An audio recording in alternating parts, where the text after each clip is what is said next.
Hello दोस्तों, स्वागत है आपका मेरे चैनल एबी इंग्लिश क्लासेस में। दोस्तों, आज मैं आपके लिए लेकर आया हूँ विलियम वर्ड्स पर रिलेटेड जो मैं प्रैक्टिस सेट अब इसका करवाऊँगा। और ये प्रैक्टिस सेट जो रहेगा 1 रहेगा और इसके 5 प्रैक्टिस सेट मैं करवाऊँगा ताकि जो है कोई भी क्वेश्चन आपसे ना छूटे। ठीक है दोस्तों, और साथ में ये इसका आपको रिविज़न भी होता रहेगा, साथ में कुछ नए क्वेश्चंस भी आपको मिलेंगे। तो let's start about 50 most important questions related to William Wordsworth. तो शुरू करने से पहले दोस्तों मैं आपसे एक रिक्वेस्ट करना चाहता हूं कि अगर आप लोग मेरे चैनल पर नए हैं तो प्लीज़ मेरे चैनल को सब्सक्राइब करें, वीडियोस पर लाइक करें, कमेंट्स करें, शेयर करें ताकि मैं आपको ऐसी वीडियो देता रहूं। शुरू करते हैं। तो दोस्तों, सबसे पहले क्वेश्चन है, पहला क्वेश्चन है कि William Wordsworth was born in. तो अब इसमें से आप लोग बताइए कि कौन सा इसका ऑप्शन सही है। तो पहला है हमारा, तो इसका जो आंसर है दोस्तों वो है 1770। दोस्तों ये इनका 7 अप्रैल 1770 में जो है इनका जन्म हुआ था। ठीक है दोस्तों, 7 अप्रैल 1770 में। ठीक है दोस्तों, और 1789 जो है ये भी जो है ये 1789 में क्या हुआ था कि फ्रेंच रेवोल्यूशन जो है शुरू हुआ था। 1789 में फ्रेंच रेवोल्यूशन जो था शुरू हुआ था। ठीक है, फ्रेंच रेवोल्यूशन हुआ था 1789 में। और दोस्तों 1798 में क्या हुआ था, तो 1798 में जो था इनका जो मोस्ट इम्पोर्टेंट वर्क था लिरिकल बैलेट्स, वो पब्लिश हुआ था। लिरिकल बैलेट जो है वो कब पब्लिश हुआ था, 1798 में, लिरिकल बैलेट्स। ठीक है दोस्तों, अगला क्वेश्चन है हमारा, the place of his birth age. तो दोस्तों ये जो है काकरमाउथ में हुए थे। ठीक है दोस्तों, ग्रासमेयर में इन्होंने बहुत सारी पोएम्स लिखी हैं और डब कॉटेज में भी इन्होंने बहुत सारी पोएम्स लिखी हैं, लेकिन इनका जन्म जो है काकरमाउथ में हुआ था। ठीक है दोस्तों, कम्बरलैंड में भी जो है इन्होंने पोएम्स लिखी हुई हैं। ये चारों के चारों प्लेस जो है इनसे रिलेटेड हैं, बट इनका जो जन्म हुआ था वो काकरमाउथ में हुआ था। ठीक है दोस्तों, अगला क्वेश्चन है हमारा कि Wordsworth is known as.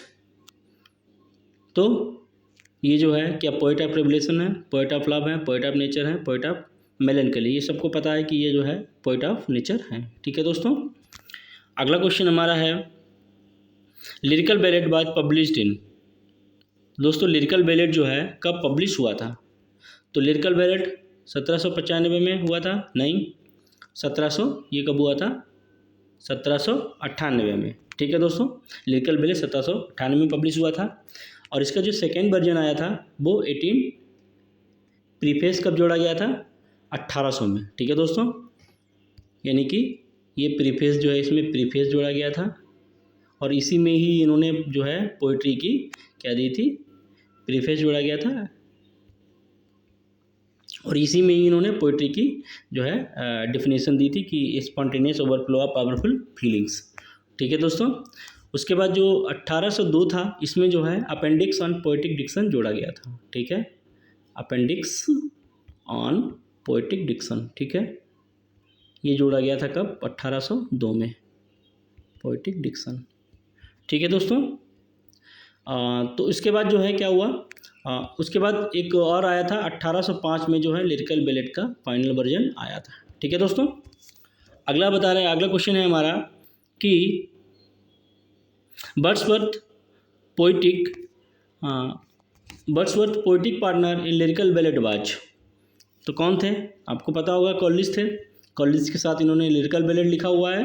Lyrical ballot में आपको पता होना चाहिए ये लिरिकल बैलेट्स जो है लिखा था, और लिरिकल बैलेट में जो है 23 पोएम्स थी, 23 पोएम्स थी, जिसमें से 4 जो पोएम थी वो 4 पोएम बाय कॉलेज और 19 बाय वर्ड्सवर्थ। ठीक है दोस्तों, अगला दोस्तों क्वेश्चन है हमारा कि preface to lyrical ballad was added. दोस्तों मैं आपको बता चुका हूँ कि प्रीफेस कब जोड़ा गया था, प्रीफेस जोड़ा गया था 1800 में। ठीक है दोस्तों, 1798 में लिरिकल बैलेट पब्लिश हुआ, 1800 में प्रीफेस जोड़ा गया, 1802 में जो है अपेंडिक्स ऑन पोएटिक डिक्शन जोड़ा गया था। ठीक है दोस्तों, 1805 में इसका फाइनल वर्जन आया था। उसके बाद दोस्तों अगला क्वेश्चन हमारा है कि Wordsworth famous definition of poetry is, ये सभी को पता है, spontaneous overflow of powerful feelings. और कहाँ पे इन्होंने दी है, प्रीफेस जब जोड़ा गया, प्रीफिक्स ऑन पोएटिक डिक्शन, उसमें जो है, सॉरी प्रीफेस जब जोड़ा गया उसी में जो है ये हमारा डिफिनेशन इन्होंने दी है 1800 वाले कलेक्शन में। उसके बाद अगला क्वेश्चन है the longest poem of Wordsworth is. तो लॉन्गेस्ट पोएम कौन सी है, ये सबको पता है, ऑटोबायोग्राफिकल है, प्रिल्यूड। ठीक है दोस्तों। और ये रेक्ल्यूज जो है, ये रेक्ल्यूज जो था इसका जो है फर्स्ट, यानी कि रेक्ल्यूज एक पूरा ग्रुप पूरा लिखने का था, और उसका जो एक्सकर्सन था और प्रिल्यूड था, प्रिल्यूड इसका फर्स्ट पार्ट था, एक्सकर्सन इसका जो सेकेंड पार्ट था, लेकिन जो इसका जो थर्ड पार्ट था वो कभी कंप्लीट नहीं हो पाया। ठीक है दोस्तों। एक्सकर्सन में जो है 9 बुक्स थी, एक्सकर्सन में 9 बुक्स थी, प्रिल्यूड में कितनी बुक्स थी, 14 बुक्स थी। ठीक है दोस्तों। उसके बाद दोस्तों अगला क्वेश्चन हमारा है वर्ड्सवर्थ ऑटोबायोग्राफी इज। तो ऑटोबायोग्राफिकल वर्क जो है इनका ये प्रिल्यूड ही है। ठीक है दोस्तों, ये प्रिल्यूड ही ऑटोबायोग्राफिकल वर्क है। अगला क्वेश्चन दोस्तों हम लोग चलते हैं। अगला क्वेश्चन है कि the prelude was published after his death. तो प्रिल्यूड जो है किसने पब्लिश कराया था, वर्ड्सवर्थ की जो वाइफ थी मेरी हचिंसन, यहाँ पे मेरी वर्ड्सवर्थ लिखा है, मेरी हचिंसन ने जो है पब्लिश कराया था। ठीक है दोस्तों, 1850 में। ठीक है, आफ्टर हिज डेथ। उसके बाद अगला क्वेश्चन है कि I wandered lonely as a cloud refers the poem. तो ये जो है डेफोडिल से, इसकी सेकेंड पोएम, इसका जो है अनदर नेम है डेफोडिल्स। ठीक है दोस्तों। उसके बाद दोस्तों अगला क्वेश्चन है the solitary reaper is set in. तो सोलिटरी रीपर कहाँ इसकी सेटिंग है दोस्तों, स्कॉटलैंड में, हाईलैंड्स जो है इंग्लैंड की स्कॉटिश हाईलैंड है। ठीक है। उसके बाद दोस्तों अगला क्वेश्चन है हमें कि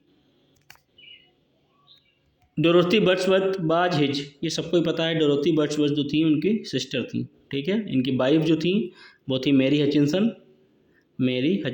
और इनके फ्रेंड जो थे एक तो विलियम थे, विलियम एक इनके फ्रेंड हैं, और दूसरे जो है फ्रेंड थे कॉलेज।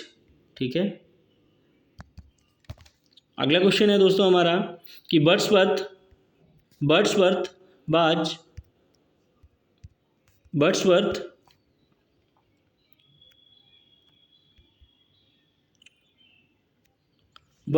बाज अपॉइंटेड पोएट लॉरिएट इन। तो ये पोएट लॉरिएट दोस्तों कब बने थे, ये 1843 में बने थे।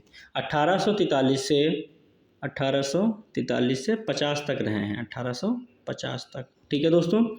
इनसे पहले कौन बने थे, वो बने थे 1813 में, 1813 से 1843 तक रॉबर्ट साउदे। कौन बने थे, रॉबर्ट साउदे इनसे पहले बने थे, रॉबर्ट साउदे। और इनके बाद जो थे 1850 से 1892 तक, ठीक है, कौन बने थे, टेनीसन। ठीक है दोस्तों। यानी कि वर्ड्सवर्थ जब है 1843 में बने थे पोएट लॉरिएट, और 1843 से 1850 तक रहे, और 1813 से 1843 तक रहे हैं हमारे रॉबर्ट साउदे, और 1850 से 1892 तक रहे हैं हमारे टेनीसन। ठीक है। इनसे पहले भी पूछा जा सकता है और बाद का भी पूछा जा सकता है, यानी ये वर्ड्सवर्थ हैं, इनसे पहले थे रॉबर्ट साउदे, और इनके बाद जो थे वो थे A.L. टेनीसन। ठीक है दोस्तों। उसके बाद अगला क्वेश्चन है हमारा वर्ड्सवर्थ की वाइफ को पता ही होना चाहिए, आप उनका नाम क्या है, हमारा मेरी हचिंसन। ठीक है दोस्तों।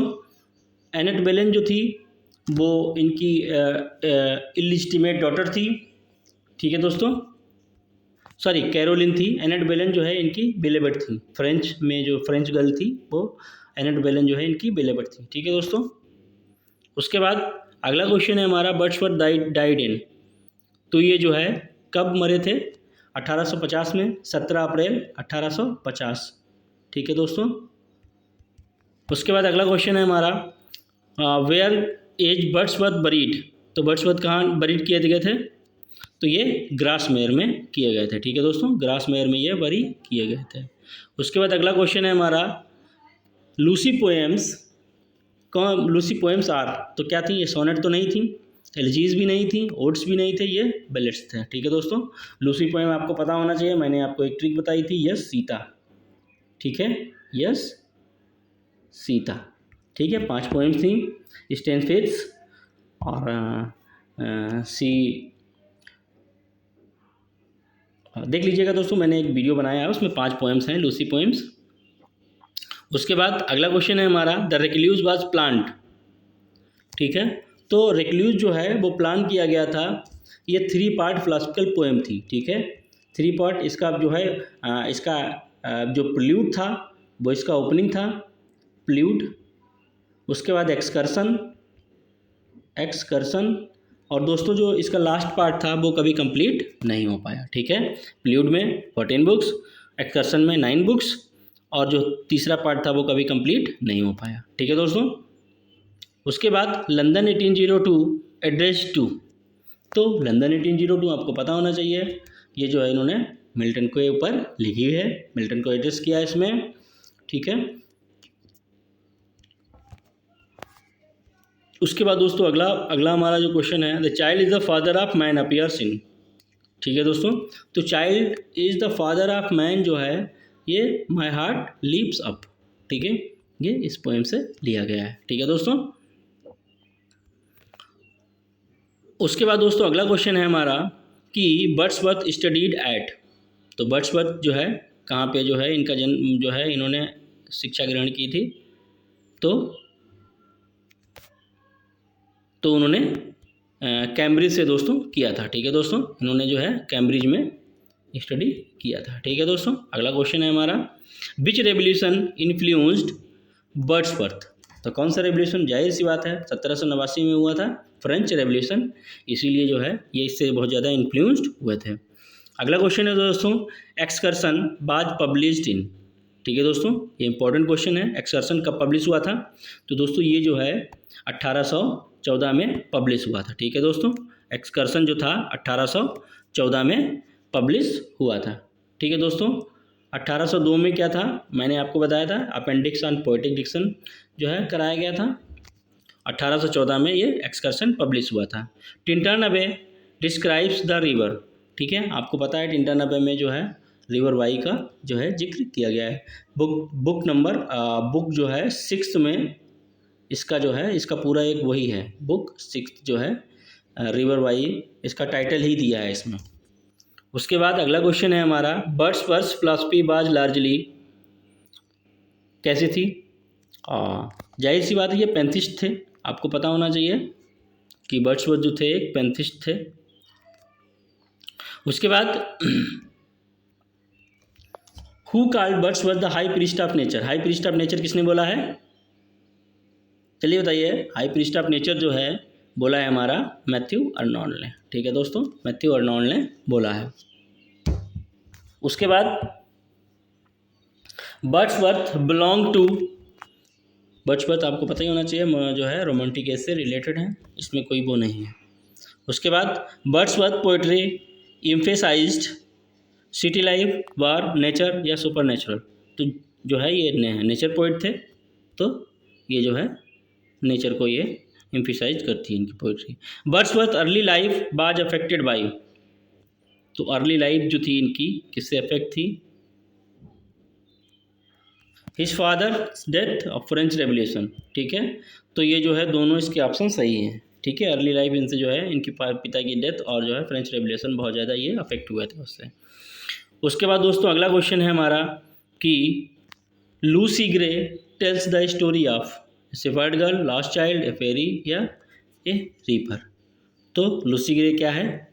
ये लॉस्ट चाइल्ड। ठीक है दोस्तों, ये लॉस्ट चाइल्ड। उसके बाद अगला क्वेश्चन है कि हु इंट्रोड्यूस वर्ड्सवर्थ कॉलेज, किसने कराया था इंट्रोड्यूस? ये डोरोथी जी ने कराया था। ठीक है, ये 1795 में जो है डोरोथी उनसे जो है कॉलेज से मिले थे। The metre mostly used by Wordsworth, तो वर्ड्सवर्थ ने सबसे ज़्यादा जो है ब्लैंक वर्स का यूज किया है। ठीक है दोस्तों। उसके बाद ode intimations of immortality was written in, तो दोस्तों ये कब लिखा गया था? आप लोग बताइएगा कब लिखा गया ये। दोस्तों इसमें जो है ऑप्शंस जो है गलत दिए हैं। ये जो है पब्लिश हुआ था 1807 में। ठीक है, ये पब्लिश हुआ था कब? 1807 में, पोएम्स इन 2 वॉल्यूम्स में। ठीक है, और अगर रिटन की बात करी जाती है तो रिटन जो है इसका पब्लिकेशन और रिटन जो है ये शायद 1805 में या 6 में लिखा गया है। ठीक है दोस्तों, तब ये पब्लिश हुआ है 1807 में, पोएम्स इन 2 वॉल्यूम्स में।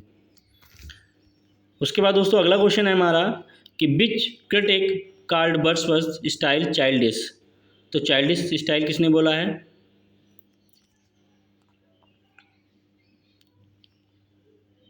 किसने बोला है चाइल्डिश स्टाइल? हमारे हैजलिट ने। ठीक है, शैली ने इन्हें मॉरल इनक बोला है। उसके बाद वर्ड्सवर्थ पोइट्री रिफ्लेक्ट्स ये इंडस्ट्रियल लाइफ, अर्बन पॉवर्टी या रूरल सिंप्लिसिटी या कंट्री लव, तो ये रूरल सिंप्लिसिटी को ये जो है रिफ्लेक्ट करता है। ठीक है, उसके बाद वर्ड्सवर्थ वाज इंस्पायर्ड बाय, तो वर्ड्सवर्थ जो थे किससे इंस्पायर थे? ये मिल्टन से इंस्पायर थे। ठीक है दोस्तों, ये थे मिल्टन से इंस्पायर, और इन्होंने तभी जो है इनके ऊपर एक पोएम लिखी है, मिल्टन 1802। ठीक है दोस्तों, अगला क्वेश्चन है हमारा कि रेजुलेशन एंड इंडिपेंडेंस फीचर्स, तो resolution and independence features a shepherd, a leech gatherer, a child या ए वांडरर, तो दोस्तों ये जो है लीच गैदरर, इसका सेकेंड टाइटल ही है द लीच गैदरर। ठीक है दोस्तों, इसका सेकेंड टाइटल जो है क्या है? द लीच गैदरर, और ये जो है 1807 में पब्लिश हुई पोएम है, पोएम्स इन 2 वॉल्यूम्स में। ठीक है दोस्तों, उसके बाद central idea of his poetry is, आपको पता होना चाहिए कि सेंट्रल आइडिया ये जो है किससे हैं? Nature's spiritual power. ठीक है दोस्तों, और इसका कुछ है ही नहीं। फर्स्ट पब्लिश्ड पोएम इनकी कौन सी है? तो जो फर्स्ट पब्लिश्ड पोएम है दोस्तों, an evening walk and descriptive sketches, ये दोनों एक साथ ही वर्क हैं। ठीक है, ये हुए थे 1793 में। ठीक है दोस्तों, an evening walk and descriptive sketches, इसमें जो है 2 ऑप्शन दिए हैं दोस्तों, लेकिन ये जो है इसमें एक ही दिया है, लेकिन दोनों होंगे इसके। ठीक है, an evening walk and descriptive sketches जो है 1793 में ये एक साथ ये पब्लिश हुए थे। ठीक है दोस्तों, अगला क्वेश्चन हमारा है कि Wordsworth lost his parents at, तो ये तो अर्ली चाइल्डहुड ही है, बहुत जल्दी जो है इनके मम्मी पापा जो है एक्सपायर हो गए थे। वर्ड्सवर्थ वाज इन्फ्लुएंस्ड बाय, तो वर्ड्सवर्थ जो थे किससे इन्फ्लुएंस थे? तो ये रूसो से बहुत ज़्यादा इन्फ्लुएंस थे। ठीक है दोस्तों, उसके बाद हिज लैंग्वेज इज़, तो इनकी लैंग्वेज कैसी थी? इनकी लैंग्वेज जो थी दोस्तों रस्टिक थी। इनकी दोस्तों लैंग्वेज जो थी वो कैसी थी? रस्टिक थी। ठीक है, उसके बाद अगला क्वेश्चन है हमारा, ही लिव्ड मोस्टली इन, तो कहाँ रहे हैं? ये लेक डिस्ट्रिक्ट में रहे हैं दोस्तों, सीधी सी बात है, लेक डिस्ट्रिक्ट में ये रहे हैं। ठीक है, इसीलिए इन्हें जो है लेक डिस्ट्रिक्ट पोएट बोला जाता है। दोस्तों लेक डिस्ट्रिक्ट पोएट जो है कौन कौन से हैं? Lake district poet Wordsworth, Southey, और कौन है तीसरा नाम आप लोग बताइएगा। ठीक है दोस्तों, उसके बाद अगला क्वेश्चन है हमारा कि लेक पोएट फ्रेंड, इनके लेक पोएट फ्रेंड कौन से थे? तो ये कॉलिज थे। ठीक है दोस्तों, अगला क्वेश्चन हमारा है हिज पॉलिटिकल बिलीव्स वर कंजर्वेटिव, रेवोल्यूशनरी, मोनार्किस्ट या एनार्किस्ट। पॉलिटिकल बिलीव्स इनके क्या थे? रेवोल्यूशनरी थे। ठीक है दोस्तों, इनके जो है रेवोल्यूशनरी थे। उसके बाद अगला क्वेश्चन है दोस्तों हमारा कि his statement on poetry, his statement on poetry क्या थी उनका? Overflow of powerful feelings. ठीक है दोस्तों, अगला क्वेश्चन हमारा है कि ही बिलोंग टू, कौन सी सेंचुरी से ये बिलोंग करते थे? अब आपको बताना है, तो ये बताइए आप लोग कौन सी सेवेज जो है ये 18th सेंचुरी से बिलोंग करते थे। ठीक है दोस्तों, 18th सेंचुरी से ये बिलोंग करते थे। ठीक है दोस्तों, सॉरी ये जो है 19th से 1798 में हाँ, ये 19th सेंचुरी से बिलोंग करते थे। कुछ पार्ट जो है इनका 18th सेंचुरी में भी लिखा है और कुछ पार्ट जो है, मोस्टली पार्ट जो इनका 19th सेंचुरी में लिखा है। The world is too much with us, the world is too much with us, ये जो है क्रिटिसाइज करती है मेटेरियलिज्म को। ठीक है दोस्तों, ये मेटेरियलिज्म को पोएम क्रिटिसाइज करती है। उसके बाद अगला क्वेश्चन है कि his poetry aimed to, his poetry aim to, तो उनकी पोइट्री जो है मेन मकसद इसका क्या था, glorify aristocracy, glorify aristocracy, describe high society, reflect nature या पॉलिटिकल। तो ये रिफ्लेक्ट नेचर था। ठीक है दोस्तों, तो ये थे दोस्तों हमारे कुछ 50 जो है इम्पोर्टेंट क्वेश्चंस, और जल्दी ही मैं आपको एक दूसरी वीडियो के साथ मिलूँगा, उसमें मोस्ट इम्पॉर्टेंट क्वेश्चन रहेंगे। ठीक है दोस्तों, अगर आपको मेरा वीडियो अच्छा लगा हो तो प्लीज़ मेरे वीडियो पर लाइक करें, कमेंट करें, शेयर करें, ताकि मैं आपको ऐसी वीडियो देता रहूँ। ठीक है दोस्तों, मिलते हैं नेक्स्ट वीडियो में, तब तक के लिए bye bye, thank you so much.